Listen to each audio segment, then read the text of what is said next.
Hi, boys and girls. I just wanted to get you started on your writing response assignment for today. So you can see that I have pulled up the actual assignment right here where it says writing response. And then I also have pulled up this character traits chart that Miss Duckett did a video on. And remember, this chart was hanging in our classroom, so it's nothing that we haven't seen before.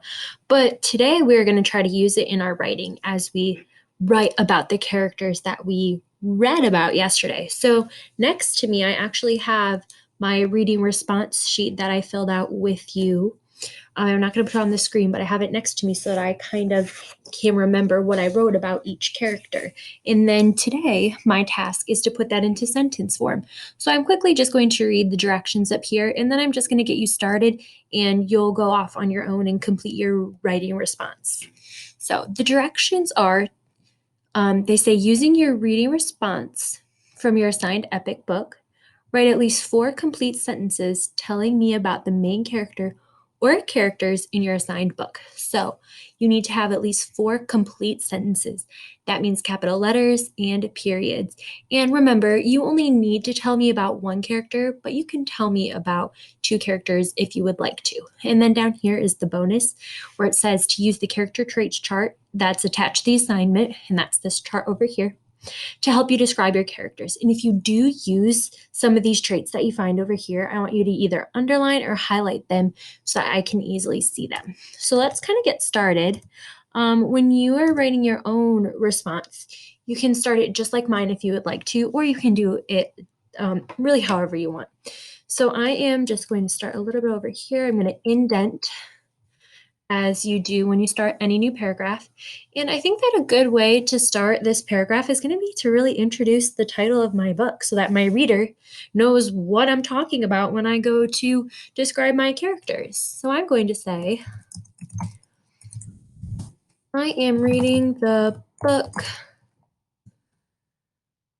Days with Frog and Toad. My book has 2 main characters. And I'm going to name those characters Frog and Toad. So far, I have 2 good sentences already. I am reading the book Days with Frog and Toad, and we have talked about in school how we can kind of highlight the fact that this is a book title. And I know we've talked about underlining if you're writing it out or doing italics if you're using a computer. So I'm reading the book Days with Frog and Toad. My book has 2 main characters, Frog and Toad. Okay, so now I've kind of introduced my reader to what my book is about, the main character's name. So now I can kind of go and describe those main characters. And remember, I'm going to try to do that using some character traits. So I'm going to start with Frog.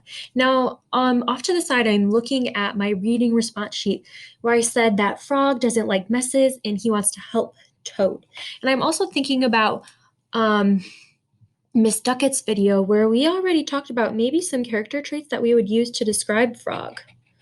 So Frog, I'm thinking back to reading that book yesterday. It might even be helpful if you pull out your book on your computer or your iPad and kind of go over it again to see what character traits are going to describe your main character. So Frog, he doesn't like messes and he wants to help Toad. So I would say that Frog is helpful, just like Miss Duckett told us. And also, he's honest. He's not saying, oh, Toad, it's fine. Your house is clean. He's like, dude, your house is a mess. So he's honest. So those are 2 traits that I would use to describe Frog. So I need to work those into my next few sentences. So let's see. Frog, I'm going to say that he doesn't like messes. I would describe, actually, I'm going to say why.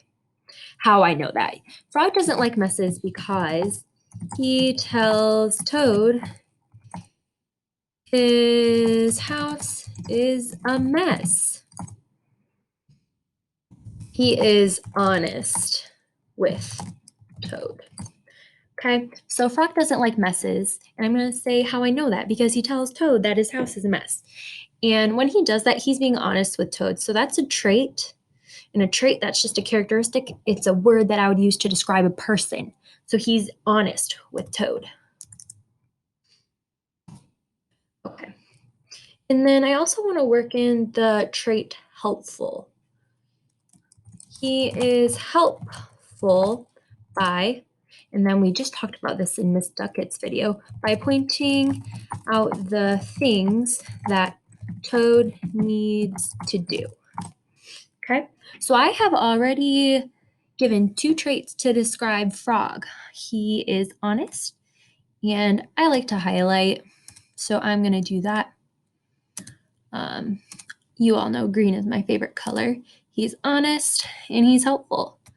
So I have already used 2 character traits to describe my character. So your reader then is going to be able to kind of start to understand who your main character is. And then if I was to continue, I would just do the same thing with Toad. I would now come up with some character traits to describe Toad. So I started with Frog and then I would move on to Toad. I am not going to continue. I just wanted to kind of give you an idea of how you could start your writing response. You're welcome to leave this pulled up as you work, and you can kind of use it as a paragraph frame and fill it in with your own words, or you can come up with something completely on your own. But this is what I expect from you today. You're filling out the writing response, and you're going to be using the character traits. If you have questions as you work, you're welcome to ask, or I encourage you to rewatch either this video or Miss Duckett's video as we kind of walk you through character traits. All right, thanks for watching, boys and girls.